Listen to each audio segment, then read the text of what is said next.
Super Radio Balita sa Undong Tutok. Super Radio Balita sa Undong Tutok. Tunumanon sa labas ng mga balita dini sa ato uban sa mga Super Radio reporters. Mabati usab ninyo dinhi ang labing uwahing mga pangitabo sa bisan diing suok sa nasod binagi sa mga provincial reports. Super Radio Balita sa Undong Tutok. O karon aniya ang tibok pwersa sa DYW's News and Public Affairs.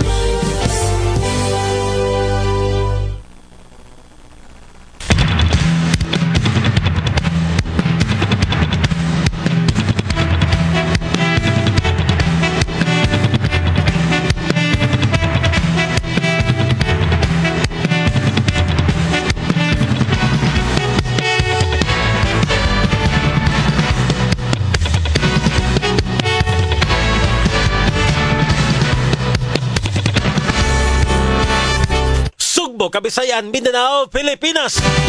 Mga kapuso, kumusta ba yung udto kaninyong tanan? Welcome sa Tulumanon Super Radio Balita sa Undong Tutok. Ako inyong kapuso, Super Fox Anthony Inzo sa Super Radio. ako yung mahatod sulang tudling og sa detalye sa itong mga balita. Ning adlaw karon nga Sabado, pizza 15 buwan sa Nobyembre taga 2025. Kumusta nga tanan nga nagpamati nining atong istasyon? Ang DYWS Super Radio GMA 999 kHz sa dial sa inyong mga radyo. Super Radio Balita sa Undong Tutok. Og karon sa itong mga headlines. Dini sa ato, developer sa Monterasas de Cebu. Dihimakak nga namutol sila og kapin sa 700 ka mga punuan sa kahoy. Super Radio Balita sa Undong Tutok. Santa nga Cebu Provincial Capital mohatag og financial assistance ngadto sa mga lungsod ug syudad nga naapektuhan sa pagkuso-kuso ni Bagyong Tino. Super Radio Balita sa Undong Tutok. Cebu Provincial School Board giaprobahan ang 85 million pesos nga supplemental budget alang sa pagtukod og temporary learning shelter. Super Radio Balita sa Undong Tutok.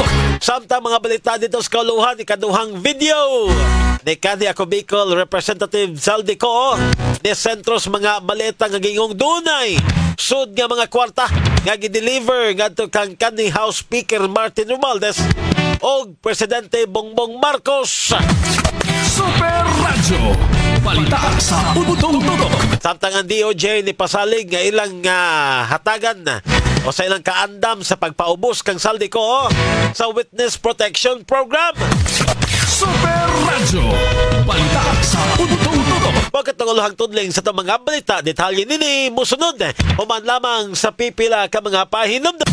Super Radio Balita sa Undong Tutok.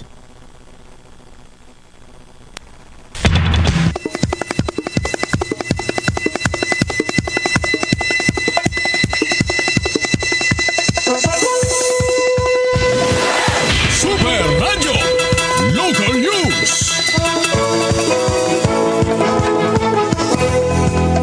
At ang oras alas 12:07 na, ako gyapon si Super Fox Anthony Inzo.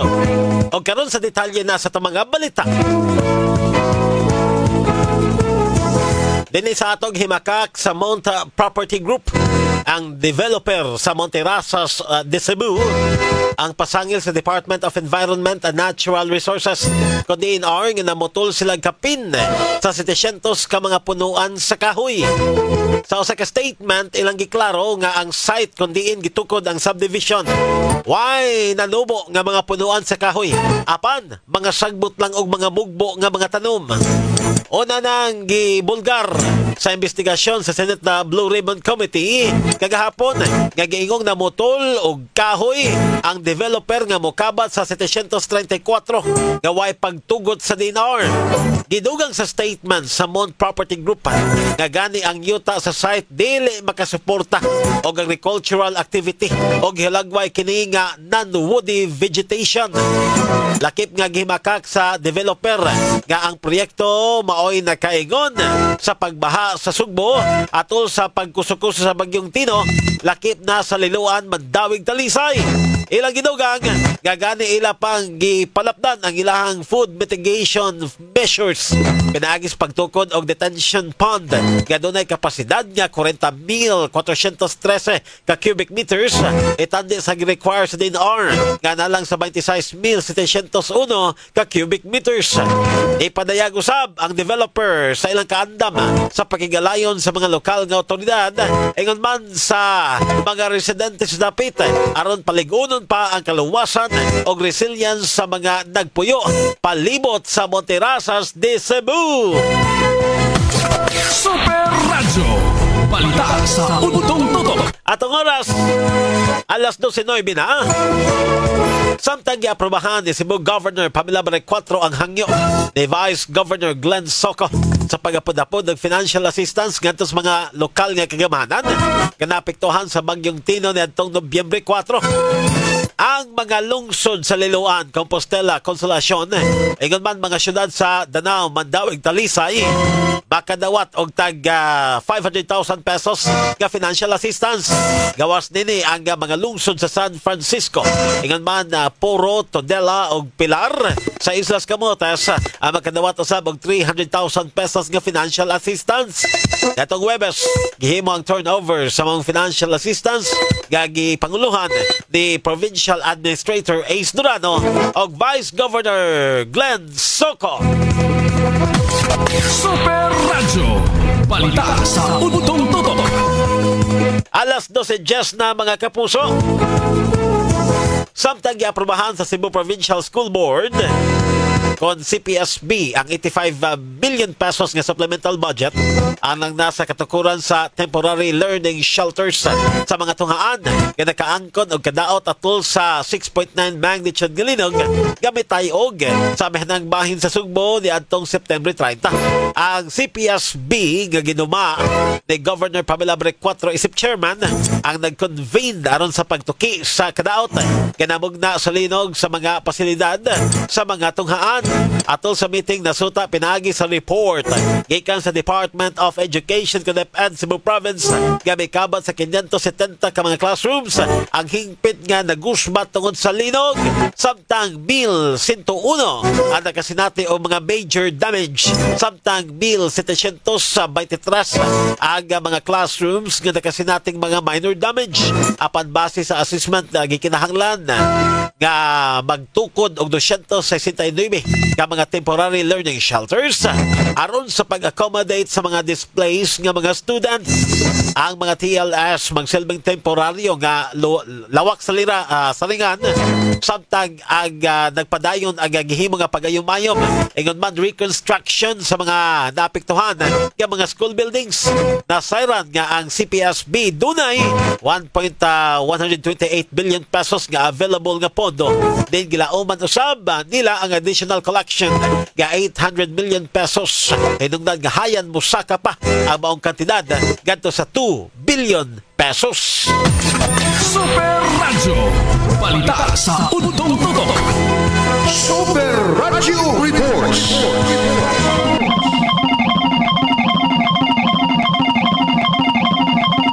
Sa taon na Super Radio Report,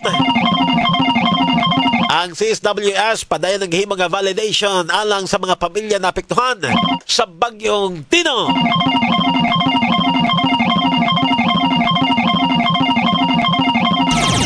Alan Mahal sa Super Radio. Yes, Super Alan, pasok! Nagpadayon karon ang validation sa buhatan sa DSWS kini magalabigitan sa mga apektado sa atong lunop o baha na hitabo gubikan sa bagyo nga Tino. Dito karon sa may barangay Talamban aga personal giga mismo sa DSWS nga ni patuman og interview sa pipila ka baga mulupyo gubikan kinahanglan makadawat ni sila gayon gikan mismo sa AX aduna say pipila ka baga lugar ni mismo sa Dakbayan sa mismo sa may barangay Buot, Lusaran, Bakayan ug uban pa nga mga barangay ang nagigorder mismo ato sa Department of Labor alang usab sa tupad emergency deployment nga ipatuman o gihatag ato mismo sa nasgutan nga mga apektado. Ang Cebu City Government ang nagpreparar kining provision nga budgeto sa 3,000 pesos sa financial assistance chargeable kini ngadto mismo sa AIX program nga gi-confirm kini alang mismo sa mga patality singuman sa mga missing individual sa Barangay Paril ning Dakbayan sa Sugbo. Ang nasigutan nga validation assessment neto kun work likewise kadto mismo sa may Barangay Luriga ug uban pa nga barangay dinhi sa Dakbayan sa Sugbo aron sila makatagamdam og makatilaw sa nasigutan ng hinabang ug ayuda gikan mismo sa gobyerno. Ako si Ramahit sa Jamie Super Radio DYWS dapat ito. Super Radio, balita sa Udtong Tutok. Daghang salamat Super Alan sa imong report samtang sa pikas nga bahin. Trabahante gipadakop sa iyahang mga kauban kay gihagisan sila onya sukol sa mga pulis. Ato pa ng kompletong detalye sa mga balita. Lloyd Suarez sa Super Radio. Yes, Super Lloyd, pasok! Napuno sa mga pagmahay kining usa ka alias Mike human kag gitinuod sa mga kaubanan ug sa kapulisan pagpasaka og kasong resistance and disobedience to an agent of a person in authority ug kasong alarm and scandal. Si Mike sumapa nang hagis kini sa mga kauban ng mga empleyado diya sa may barangay Tungan lungsod sa Menglanilla gumikan sa grabing kahubog kunya girespondihan sa tuwang kapulisan misukol pa sa tuwang kapulisan dila ni Police Corporal Jeremy Domingo o sa laikaubang polis. Ang piskalya nirekomendar og tag 3,000 ka pesos nga piyansa alang ini maong Mike sa Municipal Trial Court di sa lungsod sa Minglanilla. Og girekomendar nga magapiyansa og tag 3,000 ka pesos. Kini si Lloyd Suarez sa Jimmy Super Radio DYWS dapat totoo. Super Radio, balita sa Udtong Tutok. Daghang salamat sa Lloyd Suarez sa mga report samtang sa pikas bahin mga kapuso. Ang bagong hepe sa Dakbayan sa Lapu-Lapu nakighimamat ngadto sa iyang mga ginsakpan. Atong paminang kompleto detalles maong balita. Norman Mendoza sa Super Radio. Yes, Super Norman, pasok! Human nga gihimamat ni Police Colonel Antonieto Cañete ang mga hepe sa tagsa-tagsa ka mga 5 ka mga police station o mga unit sa Dakbayan sa Lapu-Lapu iyang ipadayon usab ang pagbisita sa tagsa-tagsa ka mga stations diha sa maong syudad. Matud pa ni Colonel Cañete nga iyang i-familiarize usab ang pipila ka mga lugar diha sa syudad sa Lapu-Lapu isip maoy bag-ong officer in charge sa city director ang syudad mo pahigayon sa bunya siya og courtesy call ngadto kang Mayor Cindy Chan og kang Congressman Jonard Chan uban pa nga mga lugar departamento diya sa syudad sa Lapu-Lapu. Mato pa ni Colonel Cañete nga iyahang tan-awon ang uban pa nga mga programa nga magkapalambo usab sa kapulisan aron sa paghatag og hapsay og kalinaw diya sa maong syudad. Kini Super Norman Mendoza sa GMA Super Radio DYWS dapat totoo. Super Radio, balita sa Udtong Tutok. Daghang salamat Super Norman samtang pagpasar sa kadinaak gitoki ngadto sa Senado. Atong nga paminawon kompleto detalye sa mga balita pinagi ni Super John Kim Bote. Super John Kim, pasok!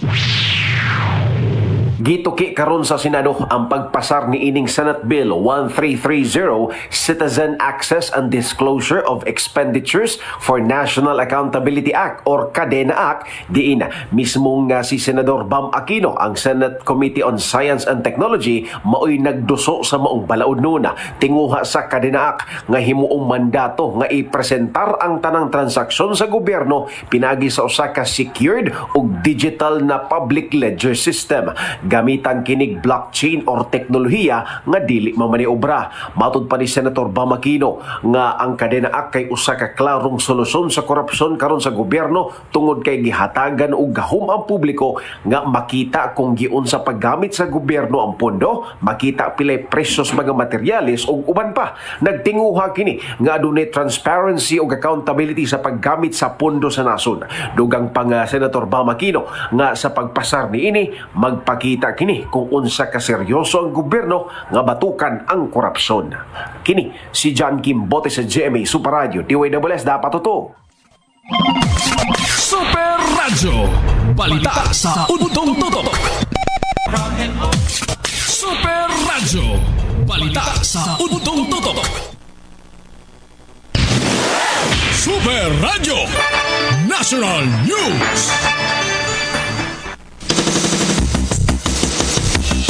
At ang oras mga kapuso, alas 12:21 na, mga balita gikan sa kauluhan.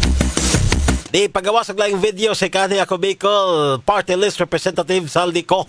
Sa mga video giklaro ni ko nga wala siya makapahimus sa gihimong insertion sa 2025 General Appropriations Act kon GAA gabikabat sa 100 billion pesos. Og bugtong silang Presidente Ferdinand Bongbong Marcos Jr. lang. Og ingon man kanhi House Speaker Martin Romualdez ang nakapahimus lang niini. Ipakita usab sa mga video ang mga maleta nga giingong gisudlan sa mga kwarta nga gi-deliver ngadto kang Presidente Marcos og kang Speaker Romualdez. Iyang gitugan nga ang nadawat ni Presidente Marcos anaa sa 25% sa 100 billion pesos. Kung mobalor sa 25 billion pesos, gikumpirmar usab ni ko nga usa si Orly Gotesa sa naghatud sa mga maleta sa kwarta ngadto sa Pinoy-anan ni Romualdez sa North ug South Forbes Park ug mismo dito sa Malacañang. Wala pong perang napunta sa akin. Lahat po ng insertion napunta sa ating Pangulo at Speaker Martin Romualdez. Ako lang at ang aking mga tao, sila Paul Estrada, Mark Tiksay, at ang aking mga security ang nag-deliver papunta sa bahay nila Pangulong Bongbong Marcos at Speaker Martin Romualdez sa North Forbes Park, South Forbes Park hanggang sa Malacañang. Ang atipix pamahayag ni Saldico kanhi ako Bicol Party List Representative. So may ninigihagit ni ko si Ombudsman Crispin Rimulya ug ang Senado nga imbestigahan si Romualdez. Ingon man ang Presidente kabahin sa maong anomalya. Nananawagan din po ako sa Senado na imbestigahan ang 100 billion insertion ni Presidente. Alam ko po na hindi gagawin ni Ombudsman Rimulya ang hamon ko. Pero magaling ang Senado sa investigasyon at ako ay naniniwala na dahil sa kanila lalabas ang katotohanan. Ang dugang tipix pamahayag ni kanhi ako Bicol Party List Representative Saldico. Super Radyo Balita sa Udtong Tutok. Alas 12:23 na samtang sa Pikasbahin, gipasalig sa Department of Justice kon DOJ ang ilang kaandam nga ipaubos sa Witness Protection Program sa ako Bicol Party List Representative Saldico. Suma mismo ni Justice Spokesperson Polo Martinez nga mahimong musumeter og aplikasyon si ko sa DOJ aron masud kini sa mga programa. Apan iyang giklaro nga paghatag og proteksyon gikan sa programa dili otomatiko nga ihatag sa usa ka individual. Kini pinagis voluntaryo nga pagsumeter og aplikasyon aron makonsiderar kini nga protection o sa protection program. Iyang gidugang nga amo nga proseso basis na sa unang pamahayag ni Prosecutor General Richard Anthony Fodolion. Super Radyo Balita sa Udtong Tutok. Super Radyo Weather News.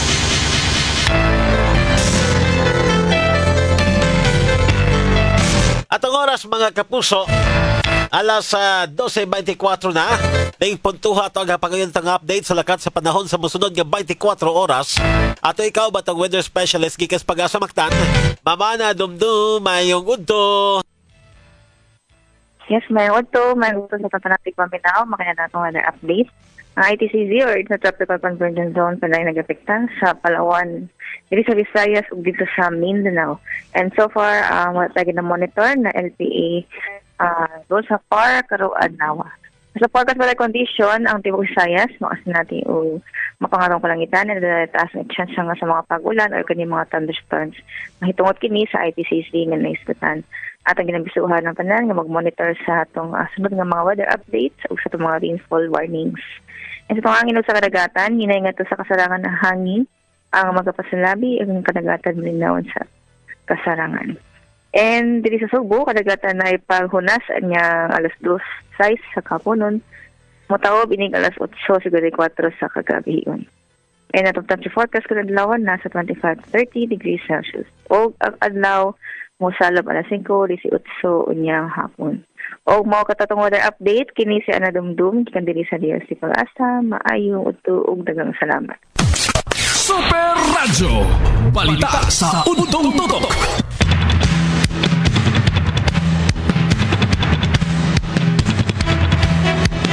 Ang report gikas Pag-asa Mactan pinagi ni Mama Ana Dumdum may hingpit nga nitapos karon sa tong tulumanon.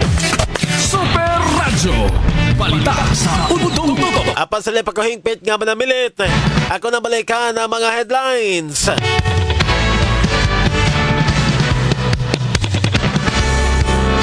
Dini sa ato developer sa Monterasas de Cebu ni himakak nga namutol sila kapin sa 700 ka mga punuan sa kahoy. Super Radyo Balita sa Udtong Tutok. Samtang Cebu Provincial Capital mohatag og financial assistance ngadto sa mga lungsod ug syudad nga naapektuhan sa pagkusukuso ni Bagyong Tino.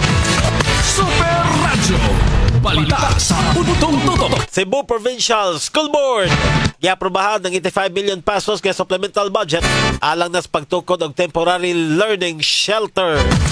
Super Radyo Balita sa Udtong Tutok. Mga balitas kauluhan ikaduhang video ni kani ako Bicol Representative Saldico de sentros mga malita nga gingog dunay sud nga mga kwarta nga gideliver gadto kag kanhi House Speaker Martin Romualdez og Presidente Bongbong Marcos.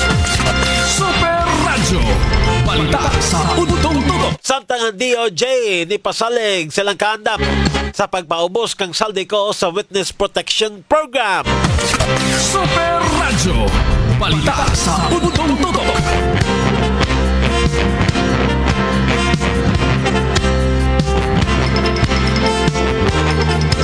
Maingon to desto mga Facebook friends nga nagtan-aw karon sa tuang tulumanon. Maingon to ni Lian Cotamura Matelos. Good afternoon DYSS listeners. Super Foch may hapon.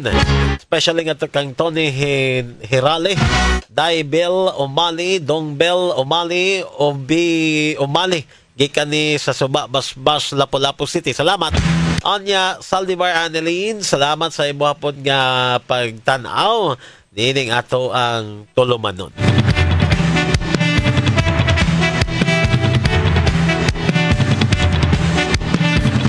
Mataging oras ang panahon. Sa nga na lang sa kinatubukang pwersa sa DYWS Super Radio GMA pinagis ng Master Control Julius Malinaw sa tang transmitter site Franklin Lagos. Ingon man si Danny Albano de. Ingon man sa tuang program director Algie Nabakita Station Manager Kit Matos Cortez. O sunod na to ang mga drama karong hapon na mga kapuso. Sa to ang uban pang mga program station lang mo kanunay sa DYWS Super Radio GMA. Ako Super Fudge Anthony Inso. Dagang salamat na mga kapuso. Mayong udto kaninyong tanan dapat totoo. Inyong nabati ang Super Radio Balita sa Udtong Tutok.